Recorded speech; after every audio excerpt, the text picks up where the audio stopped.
Hey there, my name is Tim Stoddard, and in today's video, I'm going to be explaining the three most important criteria that you need to meet if you want to have a multi-million dollar marketing agency.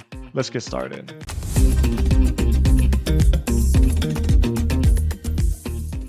This video is going to be a little bit of real talk because over the course of the last year, as marketing and entrepreneurial influencers have really exploded on YouTube, I've been finding a whole lot of really bad advice and a whole lot of like esoteric statements that make it seem as though these are definite truths, right? So some examples are this is absolutely the way for you to hit $10 million a night in your underwear, or like the one mistake that entrepreneurs make. And I'm here to tell you that most of that is bullshit.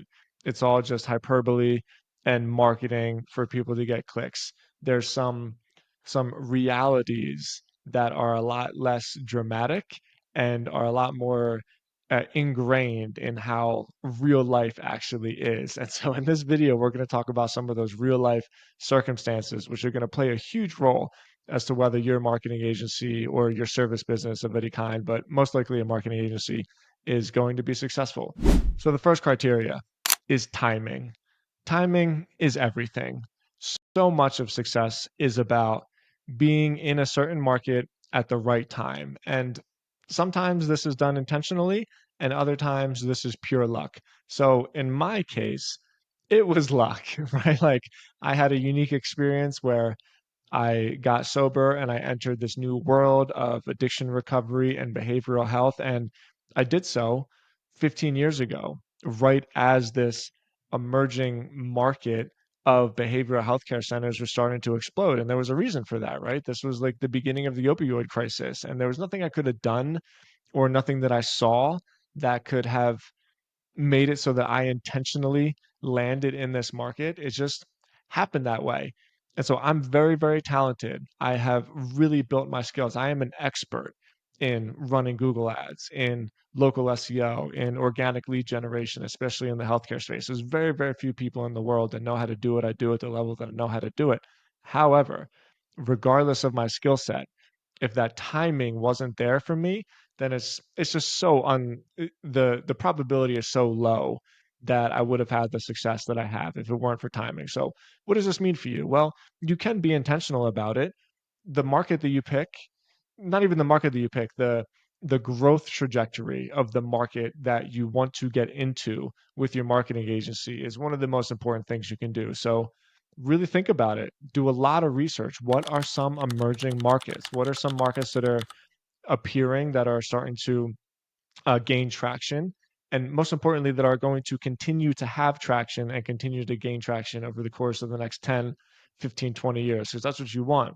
You want success and revenue over the long term. You don't want to ride a wave and be an overnight success and a one hit wonder. You want a long lasting, cash flowing, sustainable business and sustainable industry. So take your time, do some research, get your timing. If you get the timing right, so much of the hard work is already done for you. Number two, the second most important criteria is the demographics, and more specifically, how much money, for lack of a better way to put it, is in the industry that you are choosing to serve. It is very, very, very common, extremely common for people to build marketing agencies and start working with any companies and take any business that they can get. And you know, in the beginning, this is understandable. If you're just starting a business, you're kind of working with anybody who's willing to pay you. You know, I've certainly been there, and I don't think that's the wrong thing to do. However, that is a long-term recipe for mediocrity and to be working really, really hard and not really getting anywhere. In the agency business, you have to have high ticket offers if you want to really, really get to the point where you're making multiple seven figures. If you're taking on any client, if you're taking on every local laundromat, every local coffee shop, every business that has like a $200 or $300 a month marketing budget, you know, you might be able to work really, really hard and make $4,000 or $5,000 a month. But that's not going to be a recipe for long-term success, and that's definitely not going to be a recipe for long-term profitability. So very similarly to the timing, you can do research. You can be particular and intentional about what industry you decide to serve. This is why personally I'm such an advocate for healthcare industries. I've talked extensively about the emerging stem cell clinics, the market of emerging stem cell clinics, the market of emerging hormone clinics, fertility clinics, even things like ketamine clinics and psychedelic retreats. These are good markets to be in. These businesses are usually well funded.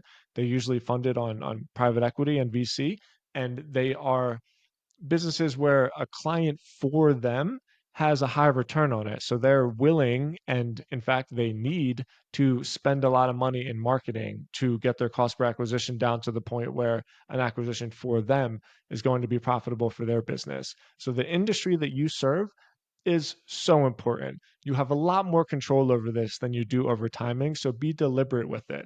With that being said, you still need to build your network, which brings us to point number 3.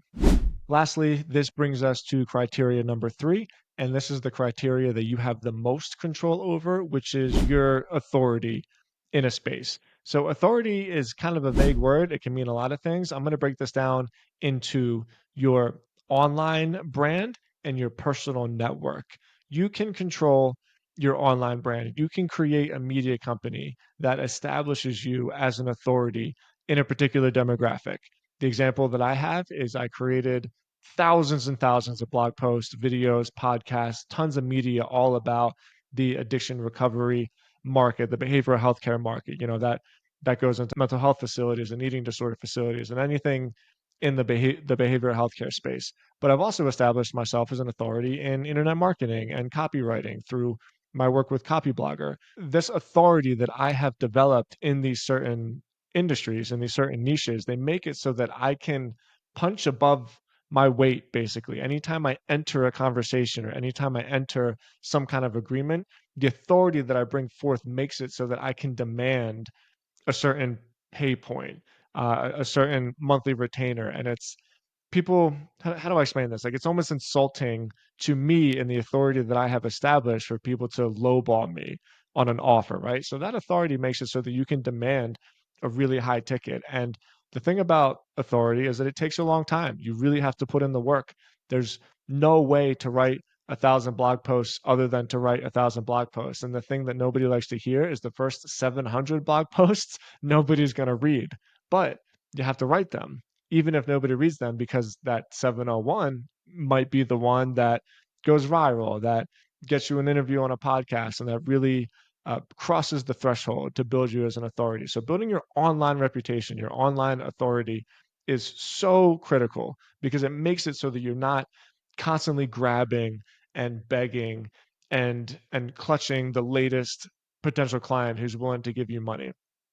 Also, as part of that is your network. You need a network. Any agency owner who is making real money will tell you that all the online marketing and the advertising and the content marketing, all of that stuff is really, really great, but you don't start killing it until you've gotten to the point where your customers and other people in your personal network are just referring business to you. Every agency owner will tell you. They will tell you the same thing. It's the referrals, it's the reputation within your personal network, it's the reputation that you've established in the industry. And when I say in the industry, I don't necessarily mean online. I mean personally. Like when you go to conferences, do people know who you are? When you walk by people, do they know what it is that you do? Do they hold you at a high esteem?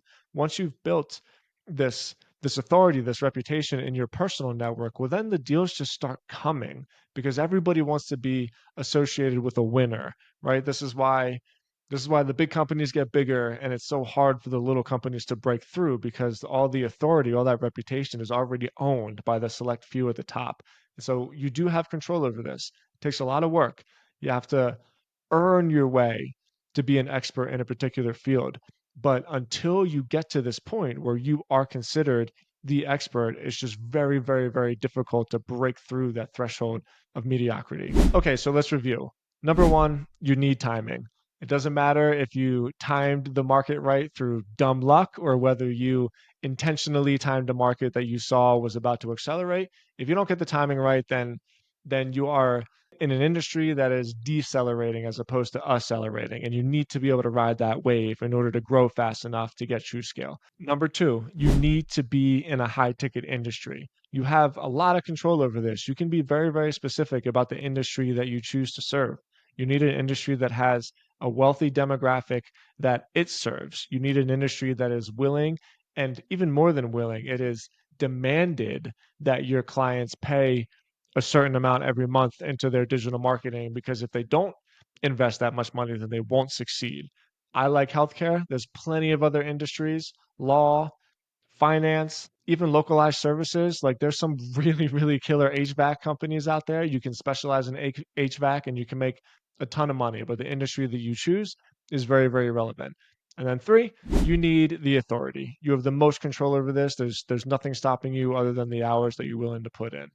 And finally, in closing, don't let all of these dorks on YouTube trick you into thinking that you're doing something wrong, or that you are naive to some like special hack or some special shortcut that people are using to make $100,000 in an afternoon. Like, yeah, there are some good entrepreneurs out there, and there are some people that offer really good products, and those are the people that are posting screenshots of their Instagram stories, of their Stripe account, with their $30,000 a day revenues. And that's all well and good. I'm happy for them.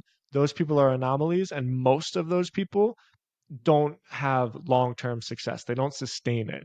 It's not about that. It's not about a hack or a gimmick or some stupid framework that somebody made up and started publishing videos about on YouTube. A lot of this is fundamental, it's rudimentary, and it's about basics. It's simple. It's not necessarily easy, but it's simple. If you nail the timing, if you serve rich people, and if you build your authority in a particular space, you have built the foundation for millions and millions and millions of dollars in success that can sustain you over a lifetime. Focus on that. Focus on what matters. Don't focus on the superfluous nonsense. Get the basics right, and the rest is really just about executing. Thank you so much for watching this video. I appreciate all of you. Please leave a comment if you have a question. Please smash that subscribe button, and I'll talk to you on the next one.